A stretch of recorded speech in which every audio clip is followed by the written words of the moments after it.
Day 11, 1,122 miles, St. Louis, Missouri.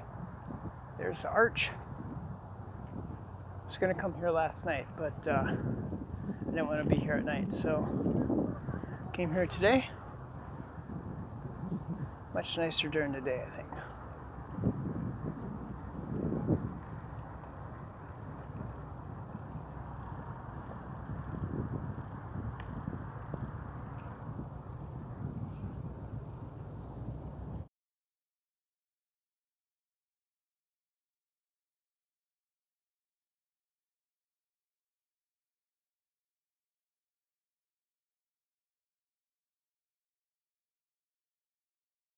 Day 13 here, bicycling along the Mississippi River.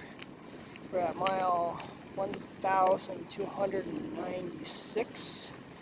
Tonight I think we're going to be sleeping in the graveyard, unless I can find a better place.